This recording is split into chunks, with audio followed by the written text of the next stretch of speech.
in a way, it was because I didn't have a good impression of personal trainers. I thought like, oh, people are scamming others for the money because this knowledge is so hard to come by. And I felt like the knowledge that personal trainers had wasn't even that good, especially someone who did sports science, who has a master's in sports science. I'm like, hey, I know way more than these guys, and I'm not charging. You know, this should not be an industry. People are capitalizing on the lack of knowledge in the industry. And I felt that it was not good. I felt that it was not good for fitness in general, for personal trainers to be charging such extortionate rates. And I said to myself, you know what? I'm going to start doing social media. I'm going to start promoting myself. I'm going to start teaching for free. Just wanted to say thank you so much for still being here after a couple of seasons and more seasons to come. So make sure you comment, share, and subscribe. And without further ado, let's continue with the video.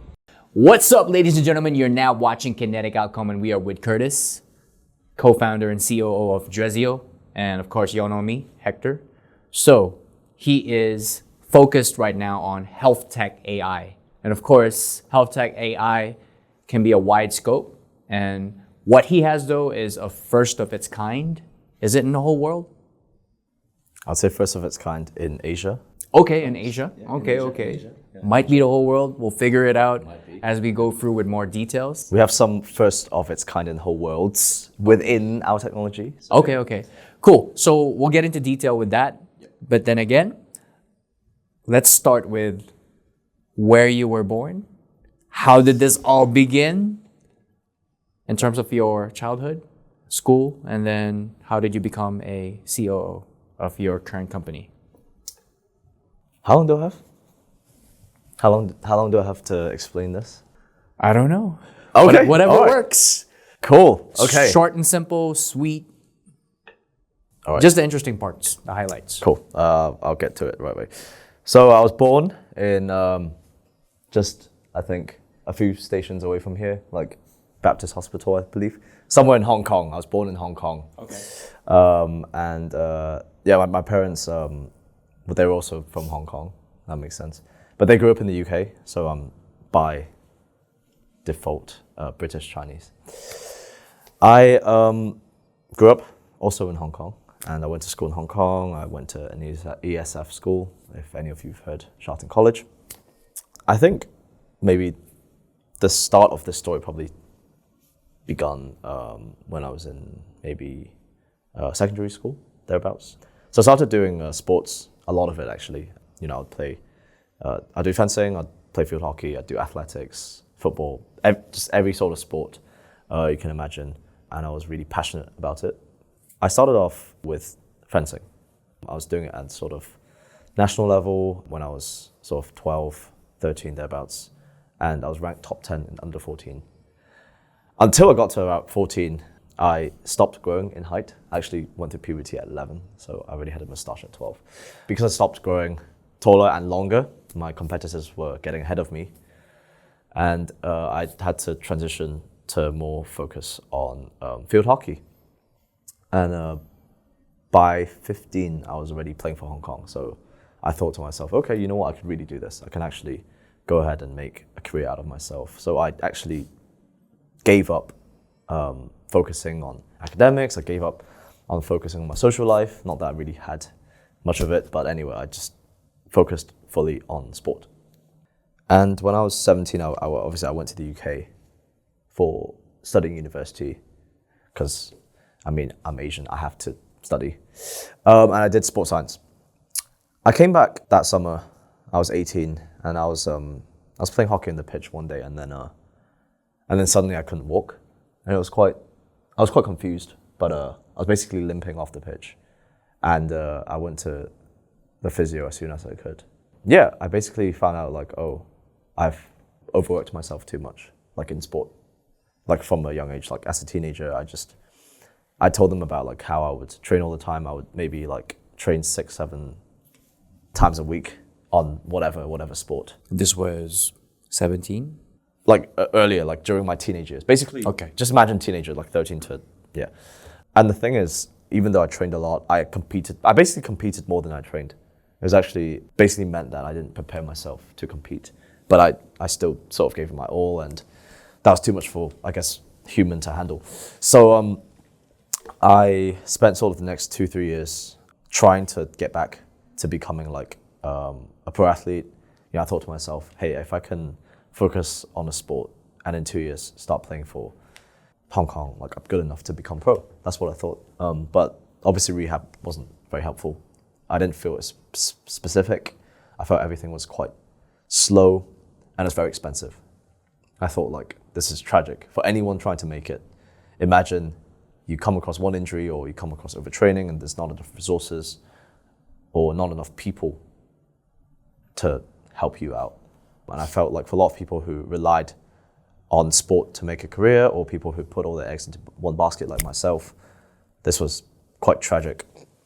But yeah, during sort of towards the end of my university years, I kind of focused more on academics. For example, like in terms of job experiences, I worked at Tencent as a sports science expert. So that's quite interesting because during the 2018 World Cup, the FIFA World Cup, I was actually writing articles for them on like sports science. That's quite interesting. And then afterwards, I worked as a performance analyst at like one of the top football clubs in the UK. But ultimately, like, I was like, this is not enough. I need to do something. I need to start something. I need to do my own thing. You know, I can't just, you know, work like in a big corporate. Like, I actually wanted to go out there and see what I could do. So I sort of opened up my horizons. I met new people, and I think one day just before the pandemic, thereabouts, I came across this person, a mutual friend, who was a data engineer, and he helped manage sort of billion-dollar businesses like Wrigley's, Coke, etc. Sorry, Coke, that's Coca-Cola, not the other one. And yeah, he had a couple of friends. One was a computer science professor who focused on computer vision AI, which I'll elaborate on later, and the other one was a physiotherapist. So I finished off my degree, and then the pandemic came. So we really started doing this stuff, and it just seemed like nothing was really working because it's COVID. But I officially came back to Hong Kong end of 2020. I started putting in all my time and resources in 2021 into doing this thing with these 3 people. We had quite a big team at the time. This was just sort of the core of it. The idea was, first of all, you know my whole thing with healthcare system is not very effective, very expensive, a lot of backlog. And we thought, okay, we need to change this. So using this core technology, computer vision AI, what is computer vision AI? It's this technology where we're able to use normal smartphone camera, for example, to be able to analyze humans and their movement. So I can basically identify just from using a camera where your shoulder is. Obviously, you can see where the shoulder is, so you don't need that, but we then derive algorithms from that. So for example, if you've raised your arm, for example, right? Yes, sure, you can see that, but we can objectively identify to what extent you're able to raise your arm. So that's where the maths come in. That's where sort of the science part comes in. Science theories translated into data for the AI to then be programmed. That was how it worked. So there's like hundreds of movements that we then teach the algorithm to be able to detect. So now you have this smartphone camera or this app basically that we're able to use where you can analyze any sort of movement. So with this technology back in the day, this was 2022, thereabouts, we were developing this. So obviously we had to do research, we had to run clinical trials, and then late 2022, we launched our first app. So 2023 was when we really started selling this thing. At first, we couldn't kind of convince people to buy this because they were like, oh, what the hell is this? You know, people were confused about this technology. They were like, no, it's going to replace me. And we're like, no, hey, it's not here to replace you. It's a screening tool. So we're actually measuring objectively how well you move, how well you're standing, how good your balance is. These sorts of things you do anyway, but you use a lot of cumbersome equipment. So we tell it to the healthcare professionals. And the healthcare professionals are like, no, I can do that myself. And we're like, no, we're saving time for you. And you get paid the same. They're like, we'll think about it. So we thought, okay, well, we have to find another way to go into market. So we started doing charity events. We started going into elderly homes and just screening them, just explaining to them like, oh, based on this data, you are at risk of certain things, because we obviously had healthcare professionals in our team, in our network. And then after a while, people started seeing that we were doing charity events. They were like, oh, do you want to sell in elderly homes? And we were like, yeah, sure. We actually want to help elderly. It felt like for elderly, there weren't enough resources in the aspect of healthcare for elderly. So we thought, okay, let's be part of that. So it was very widely adopted in elderly homes. Yeah, we started doing that for a while, so elderly homes for a while. And then the healthcare professionals in the elderly homes were like, oh, this could be good in clinics. And we were like, no, we've tried doing that before. And they're like, no, actually, I feel like you should try now that you've actually sold into elderly homes. So then we started doing it in clinics, and the clinics were like, yeah, sure, let's take this stuff. And then shortly after that, it's like hospitals are like, oh, we've seen it in clinics. What's your quote? Like, how much is this going for? And we're like, bam, bam, bam. So that was quite a good transition, actually, quite a fairly smooth transition. And then come 2024, this is when like a big transition happened. We actually were approached by insurance. And obviously me being a science person, I was like, what are insurance doing here? Why the hell are we relevant to insurance? So you've heard about elderly social services, you've heard about healthcare, and it's a pretty easy link to make, right? Like it's not hard to think about like why they would need our technology, because it just speeds up the process of screening so that the healthcare professionals can do treatment and rehab, and they can go back to us for assessment again, and so on and so forth. So that would work very well with healthcare and elderly homes. But insurance seems a step too far almost. So you might think, well, what the hell is insurance doing with us? Actually, it's quite interesting. So we were approached by an insurance broker, and we were like, okay, what do you want with our stuff? They're like, can you do events? And we're like, yeah, we actually started off doing events. They're like, okay, well, have you heard of employee benefits? And we were like, yeah, employee benefits. Of course, we know what employee benefits are. They're like, yeah, would you be interested in being a service that serves as employee benefits to corporates? And we were like, yeah, why not? Like the whole idea is we're trying to get this technology to be widely adopted so that people can get used to it at an earlier stage, so that they can screen themselves and the point of care is much earlier, so they can identify objectively how unhealthy or healthy they are. If they can identify how healthy they are earlier, they kind of claim less, which is why insurance look at that as well. So going into employee benefits, the idea that insurance broker proposed to us was we maybe send like one physiotherapist, one laptop, an assistant into an office. Let's just say the office has 50 people. And within about 4 to 5 hours, we could screen and consult all 50 people. So we started doing that. And it started sort of selling like hotcakes. Like every week we'd have one event. And originally we had maybe 5 physiotherapists doing this, but after a while we expanded to 50 physiotherapists. Like everyone wanted to get in on the action, and we grew our medical network very, very quickly. By the end of 2024, I think we have like more than 100 healthcare professionals within our network. Because the idea was we wanted everyone to get a hold of this technology, to be embracing of this technology. Because each week, a different physio comes in, they look at the report, they instantly know how to explain it to the client, which is an employee of whatever company we've gone into.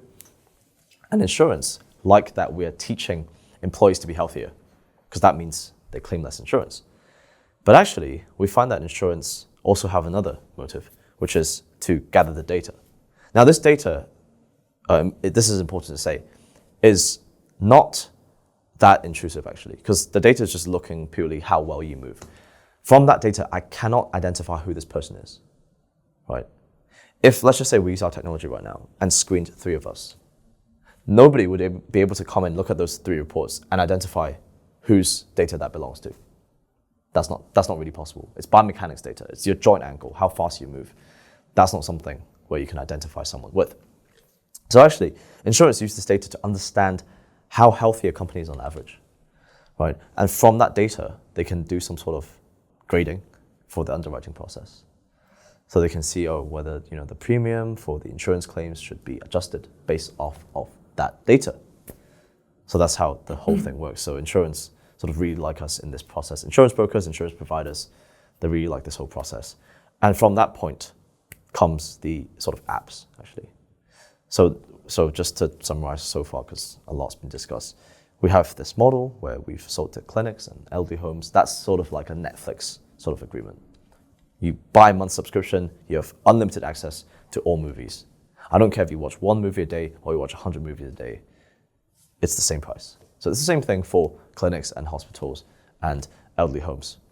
And then you have sort of our outreach services. So we go into corporate clients, offices, we do the health screening. It's faster, it's cheaper than traditional methods. And you get digitalized, so it's automized, you get all the data and it's sent to insurance afterwards. So kind of everyone wins because the employees become healthier, insurance don't have to give away too much for claims, and we get to come and sort of meet more new clients. So it's a win-win for everyone. And finally, I think this was more recent in 2025, our sort of API model. Now, what that means is it's a pay per call, basically. I think insurance companies and sort of big digital manufacturers started coming across our technology, and they were like, we don't want everything that you provide. We want maybe 3 to 5 different modules. You know, we want like maybe, your squat movement, or we want your balance test, or we want your mobility test or something. So they'll choose what they want, and they'll be like, we want you to make an app out of this, or we want you to integrate this technology into our app so that our clients, we don't know how many there are, can use it at their own will. So whenever they use it, it's, I don't know, $1 to us. So it's pay per call. So we were like, actually, that sounds great, because that means we can just, to the other side of the world, just with a click of a button. And that's what's happening. So yeah, I think from that point to now, that's how the business has grown. And so, yeah, that's a summary of how I went from birth to this point, why I'm here now. Yeah. Okay. And including the part where you studied psychology as well? Right. I studied sports science. I did research in sports psychology. Okay. Yeah. And at the same time, at one point, you're not that active now, but you were also a trainer. Yeah, personal trainer. I just felt like, using my expertise to help people. I actually, now that you mention it, it's a good point, because was the introduction too long just now? Or was it? No. Okay. I mean, everyone has their own intro. So cool. That was a very detailed story. So now it's just more content for you to cut. Yeah. Yeah. So when I came back in 2020, I actually wanted to teach personal training for free. I actually just posted on social media. I was like, I don't think personal training people shouldn't charge for this. In a way, it was because I didn't have a good impression of personal trainers. I thought like, people are scamming others for the money because this knowledge is so hard to come by. And I felt like the knowledge that personal trainers had wasn't even that good, especially someone who did sports science, who has a master's in sports science. I'm like, hey, I know way more than these guys, and I'm not charging. This should not be an industry. People are capitalizing on the lack of knowledge in the industry. And I felt that it was not good. I felt that it was not good for fitness in general, for personal trainers to be charging such extortionate rates. And I said to myself, you know what? I'm going to start doing social media. I'm going to start promoting myself. I'm going to start teaching for free. So I started, during COVID, you were allowed to hike, but you were not allowed to go to the gym. So actually, I taught people how to use rocks, or how to use like fitness parks. No, I did home workouts, man. Yeah, that sort of thing. And then did you know how happy I was walking around and I see those bamboo setups and then I do pull-ups? Exactly. But yeah, no, I started doing it for free. And then after a while, people were like, you're stupid. Why are you doing it for free? And I was like, because I want to help people. They're like, okay, that's fine, but you're doing it for free in Hong Kong. People tie value to the cost. And I was like, okay, and so what? I want to do this differently. They're like, yeah.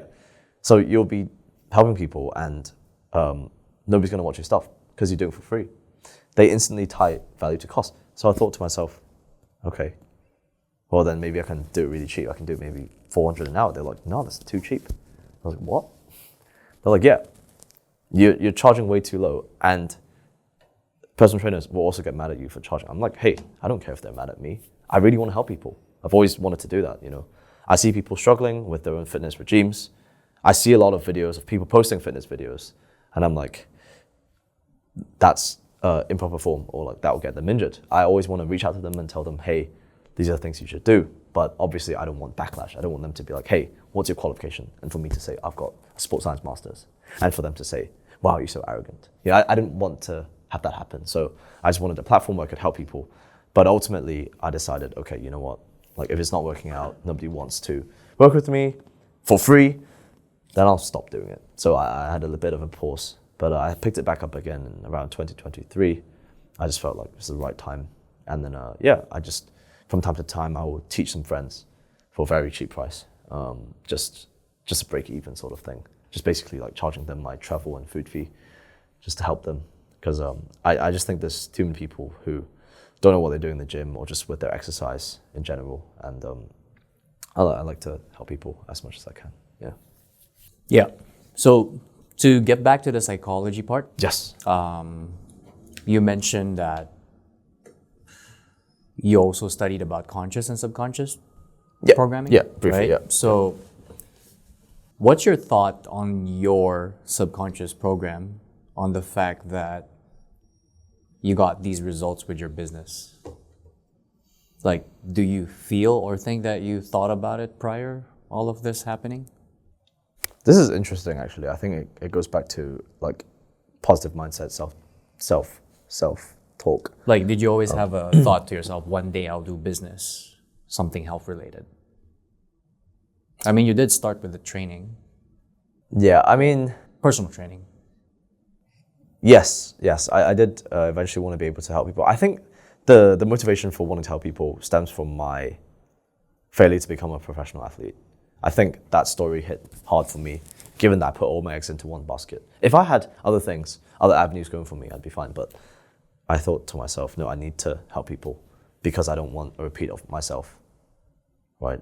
Okay. Because, does that make sense? And so I guess I said to myself, like, hey, I have to create this thing. I have to be in power to create this thing to actually help people, which is what I'm doing right now. Yeah. Okay. So every time you worked on something, it was always based on, I just want to help or I just want to improve something. It was never about like how much I could make. No, obviously, like or did you also have that? No, obviously I need to be successful. I think I owe my parents a lot, for sure. My parents have given me almost everything they could. So if you find yourself in this clip, that means you're still watching the video. So thank you so much. Make sure you click that subscribe button.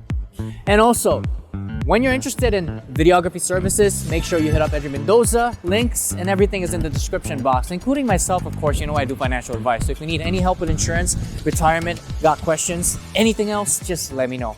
Feel free to reach out. So thank you so much. Let's continue. Just in terms of support, they believed in me. I remember my dad saying to me, like when I was much younger, like he was like, you can do whatever the hell you want. I don't care if you're not a lawyer or engineer or doctor, just be the best at what you do. At the time I was playing hockey, so I was like, okay, I'll just be the Messi of hockey or whatever. Basically slightly taller than him, but that didn't happen. So he was like, okay, then be the best at health tech or whatever. Be the best at what you do. Okay. You know? And I think I owe them a lot. So yeah, that's why I do what I do. And health tech for Dresio, right? Yeah. It's already been 5 years. It's been slightly more than 5 years, but okay. Yeah. Your LinkedIn's 5, so. LinkedIn's 5 because I Okay. can't put it before So that roughly date. 6, 7 at least? Not 6, 7, but yeah. Yeah, thereabouts. Yeah, thereabouts. Okay. So throughout that timeline, how did you start, and also what were the pros and cons of the experience? Or at the same time, what was tough and rewarding at the same time? Okay. Because there's probably some times, I'm not assuming, but maybe you felt this way, like, where's this going? Yeah, I think around 2023, basically all our team left, more or less. Yeah. Well, we're doing. How many were you? I think at the time it was like 15 to 20 people. Like the whole, basically the 2 people left was actually at one point, like a very short period, but at one point it's just me and my co-founder. And you were already funded at that time? Or? Yeah, we were. So that's not too bad, but it's the idea that people left because they didn't see the vision. I think for me, like, I was also doubtful. I mean, I'd be lying if I didn't admit that I wasn't slightly doubtful, because I was like, damn, we're doing this for free. Like, we're just doing events for free. Because I don't mind doing events for free. I basically do that already nowadays. But at the time, I just thought to myself, like, it can't go on, can it? You know? I just thought, you know what? No, I think actually, I must think it into existence. You know, I know it sounds cliche, but you've heard of the Lulu is the Salulu, or like fake it till you make it. You know, these things repeated on and on in my head. So you had to start fixing here. Yeah, I thought like, I think what was it? Like this analogy, like, what's the difference between you and a professional athlete? You both train every day. If you think it, you can think it into existence. You can think it, you can do it, and eventually your mind will catch up to your actions. And vice versa, really. Like, the idea is, I will just keep working hard. I have to keep working hard. I thought to myself, you know what, I'm going to put myself in the position where I do this thing, and if I fail, I lose. I don't want to lose. I wanted to become a professional athlete. I have that competitive mindset. I do not want to lose. I must win. If it's not for me, it's for my parents. If it's not for my parents, it's for the world. I'm doing something good for society. I must win. This must win. This must beat all the other competition, whatever the competition is. I don't know how big the competition is, but whoever it is, I must win for the better of the world. So I thought, okay, you know what? Like, I got to lock in. I think 2023 was also, 2023, 2024, that sort of period was a transition. And then obviously 2024 onwards, when insurance came in, like, people started coming back in. So yeah, that was a very hard time. And I mean, before that would be COVID, right? Even during COVID, the adoption rates of these things, being able to pitch to clients, opportunities. You know, nowadays I get like to network basically once every 2 or 3 weeks.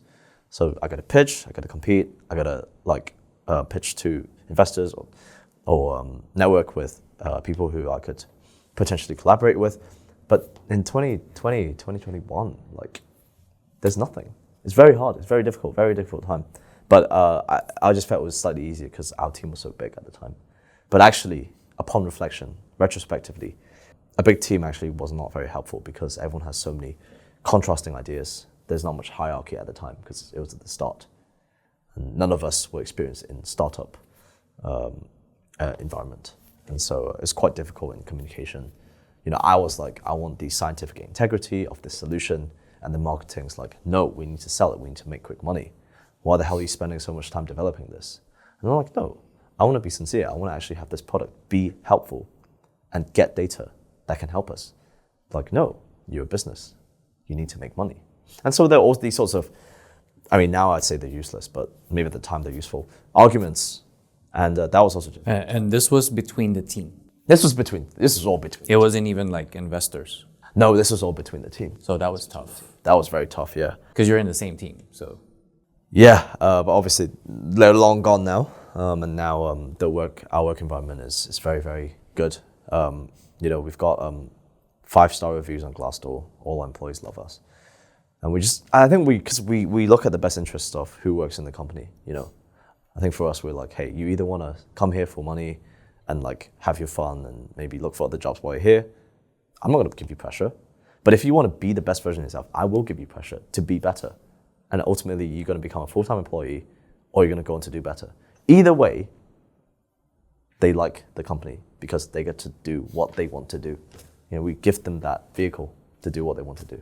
So now it's very fruitful. I think everyone in the company is enjoying themselves. So it's a good time to be. Okay. Yeah. How many people now? Like around 8 to 10, like full-time, and then like if you add on the interns, it'd be like 20 plus. Okay. Yeah. So you were like 15 at the time, then it shrank. It basically went back to the amount of same people. It shrank the same to amount of people. Below 5 when a lot of people left? Yeah, like 4 basically. And then now you're growing again? Yes. But yes. with the right people now? Absolutely, you know, for sure. Yeah, it's good. It's a very good time to be. Very happy right now. Yeah, that saying where some people were just meant to be there at a certain point in time to help boost the rocket ship. Yeah, some of them boosted the rocket ship. Some of them took the fuel away. But anyway, yeah, So Okay. I'm not sure if that works. Okay. Exactly, but yeah. But now let's go back to the subconscious part, right? So you told yourself you had to fix the way you think. Yes, absolutely. Yeah. So you started thinking that you will benefit companies, or let's just say corporations in general, in the months to come. I thought that it would benefit the world. The world. The world, because if it's through clinics, if it's through corporates, I'm helping people at the end of the day. And at the same time, you just made a decision that this is plan A and it has to work. I just made the decision that there will be no plan B, yeah. And it's gonna work no matter what it takes. I have to. I don't know think how, but I'm deciding that it will. Like, did you have that, like... That is more or moment? less how I thought, you know. I thought Yeah. it has to work because I think... And you went too far to give up at that point. I guess so. I went too far to give up. And then more people that doubted you left the team. Yeah. So you're like, no, I can't lose. Yeah, I can't lose. I can't lose It's to not my even- own... It's not yeah. even at the ego at that point. It's more like, I've gone too far. I've gone too far. Yeah. And I thought, like, if I truly try my best, there's no way I can't win. I have got to want it enough. And I really, really wanted it. I still want it so bad. Okay. And I will get it. That is without a doubt. Okay. And what was destroying you were the doubts in the first couple of years? Well, yeah, I just graduated. I was kind of still psychologically getting over the fact that I wasn't going to become a professional athlete. Because that was my life before that. And somewhere in your heart, you're like, man, I wanted that, but I'm running this now. So No, obviously now, yeah, exactly. Now I'm like, At I'm that glad time- I'm that not. time. I'm glad I'm not a pro athlete. I'm so glad I'm not a pro athlete right now. I have a friend, and she told me about how it works, and it's very competitively tough with the way it's structured. I don't mind competitively tough, as you can tell. I don't mind that at all. It's just the fact that I wouldn't be getting as much. And I'd feel like the ceiling is, well, I mean, now retrospectively thinking, I was never going to become the Messi or Ronaldo of field hockey. So, yeah, like, it's probably good that I retired prematurely. Yeah. Okay. So, when you made the decision that it's going to work at all cost, there's still moments, because I just feel like we're human, right? There's still going to be moments where you wake up and those doubts just creep in. Then you just need to reprogram, maybe be alone and fine tune again. Do you know what? Yeah, I'm Like, asking you because I'm kind of like in the same road. Okay. There are times where I'm super certain for a long time, and suddenly like you have that weekend, you just fine tune again. I'm just someone who likes to believe in the positive stuff that people have told me. You know, I've heard a few times people have told me, there's no way that you won't win. With this technology, there's no way you won't win. People are ultimately going to need this technology no matter what, right? And I'm doing something good. Like, there are people out there who want the good guys to win. And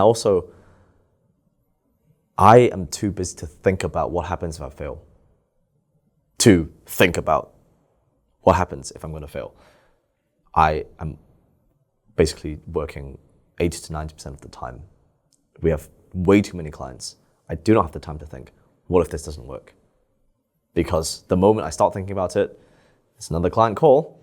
The moment I start thinking about it, oh, the intern's texting me. Oh, this client is asking about this change we need to make.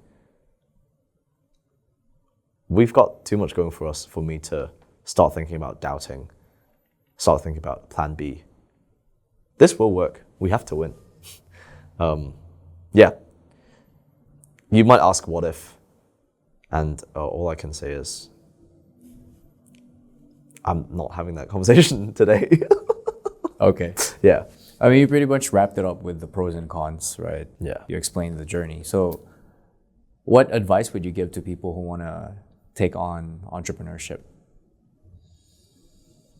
I'd say, first of all, actually, find what is truly unique about yourself. I think that's the first thing. Find what's truly unique about yourself.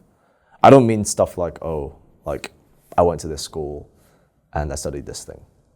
I'm talking about things like, oh, I can actually use this knowledge base that I have the specific niche knowledge base that I have to tap into like a big market that is undiscovered. Something like that, something a bit more specific, you know.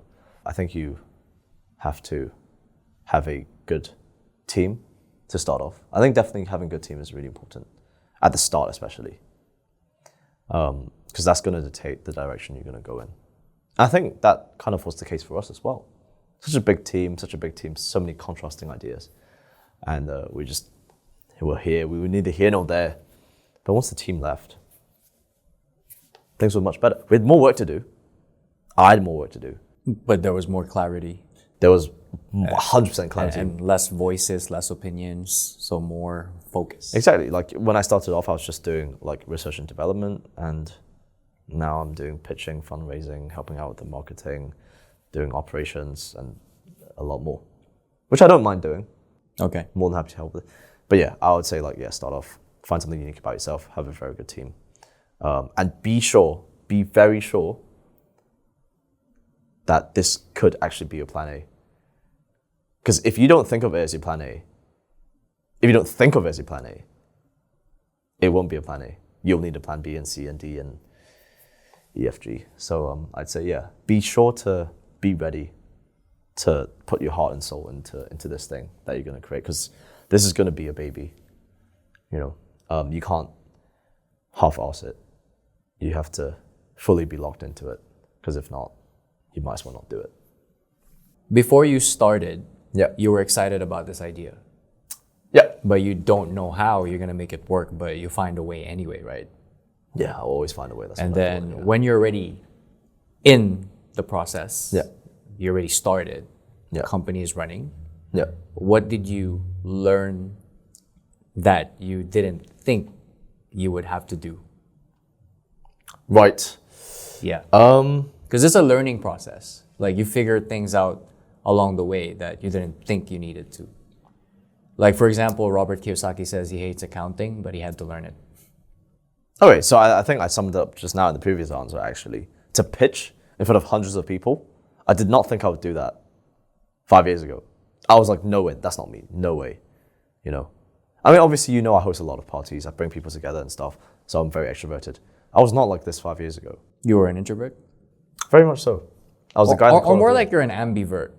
No, I was an introvert, full on. Like straight you up. really straight didn't up, like straight up. people. I was the guy in the corner of the room. So when I do my parties, my intention is to go up to the guy in the corner of the room and bring him in to the center of attention. Because that guy was me at one point in my life. Actually, for a very long time. Until maybe I was 21, 22. But that's for another time. But yeah, so pitching in front of hundreds of people, having the confidence to step up on stage and just pitch seamlessly, effortlessly, and find it fun. I didn't think I'd do that. I also didn't think that I'd get to travel the world as a result of this, you know. When I first started it, I thought, okay, yeah, I'll just help Hong Kong people because I'm from Hong Kong. I'm gonna help the next Hong Kong kid make sure that he's tracking himself, making sure he's not getting injured. But now this serves all across Asia and eventually, very quickly, the rest of the world. So yeah, I think these sorts of things I didn't expect 5 years ago. No way.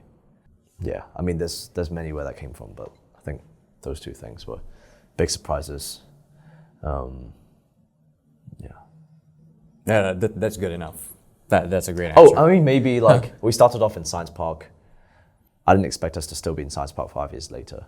But that being said, Science Park have been very nice to us. So we'll be there for the next 3 years, hopefully. Yeah. So Okay. That's good. Yeah. And is there anyone you look up to? Could be more than one people. I mean one person, sorry. This is a good question. I don't look up to anyone. Not because of ego. I just don't like the idea that people can be looked up to. I think it's like a lot of people are maybe fans of certain things. You know, you like to be a fan of Or to certain things. rephrase, is there anyone that or Inspires me? people besides inspiring gave you advice that changed the trajectory of where you are today? Yeah, no, that's I think yep. Can be yeah. parents. Yeah, ending that point. You mentioned earlier. Yeah, about ending your- that point. I your don't dad. look up to anyone because I feel like we should as humans, we should all be, at like a level playing field. And the only reason someone's doing better is because they're working harder, or maybe they've been given that thing. But we shouldn't look up to them. We can get inspiration from them, but I feel like the idea of looking up to someone is insulting to oneself. But that being said, if people look up to others, that's also okay. I can be grateful, I can be inspired by people, but I don't, and I can appreciate people, but to look up to anyone, not really, no. But in terms of people who have given me advice, who have changed the way I've gone about things, I'd say maybe like 3 people I can think off the top of my head.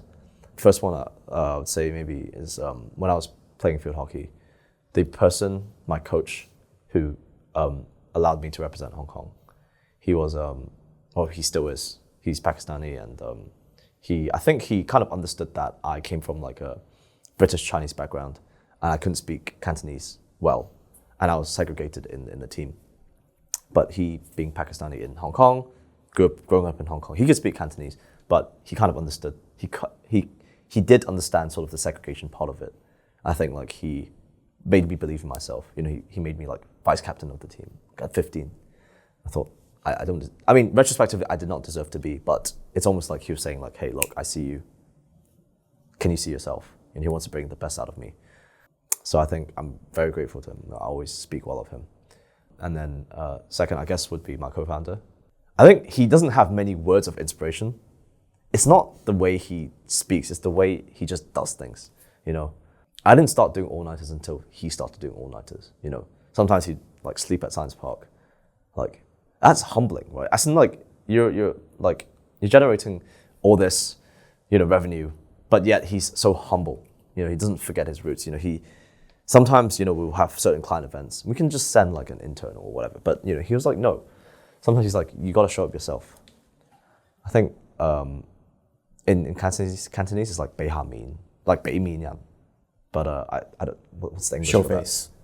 Yeah, show face. But in that context, it's not even just show face. It's almost like respect your client. Be there if you can. It's like, sure, you can't be at 100%. Oh, they also say like 𝗵𝗇, like give them. Yeah. Like, not because. I feel like it's like give respect. Yeah, not because not turning up would be disrespectful to them, but it's more like, hey, I'm here, I'm present. I value our relationship. I think that's what he. You don't need to say it, but they see you. Exactly, they see you there. They're not like, oh, you have so many employees. Why are you coming here yourself? They won't be like that. They'll be like, oh, I'm glad that you're here. And then you have a good conversation. You improve sort of client relationships. So that's obviously really good. But yeah, no, my co-founder, he definitely he's, I guess, passively just taught me a lot, just from the way he talks as well. When he pitches, I think he's and people buy you, man. Yeah. You're the product. Yeah. And I guess third, probably like my dad, I think he gave up a lot to make sure that I could be where I am today. I think I can say wholeheartedly, without him, I wouldn't be where I am today. He's just kind of been there. I know he's there. Yeah, I know that he supports me. And I think that's something that people need, Sometimes people are like, oh, I'm a self-made man. I'm like, okay, well, fair enough. I won't doubt that or anything, but I think behind the scenes, there might be someone there. It could be their dad, it could be their uncle. I don't know who it is, but there's probably someone out there that they're not thinking of who's actually been with them the whole way. And for me, that's my dad. And I could never thank him enough. Yeah. So yeah, I'd say those 3 people for sure. Yeah. Okay. Well, last question is there anything that you are very excited about in the next coming few months or next year? Regarding the business or just life in general? I think expanding outside of Asia is a big thing to be excited about. We went to CES earlier this year in January, and the reception was very good. Like, the people in the US really liked our technology, and we've had a lot of follow-up. So that's happening.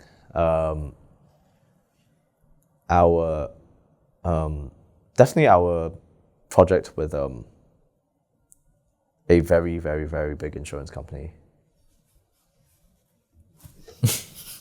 I can't or one of the big ones.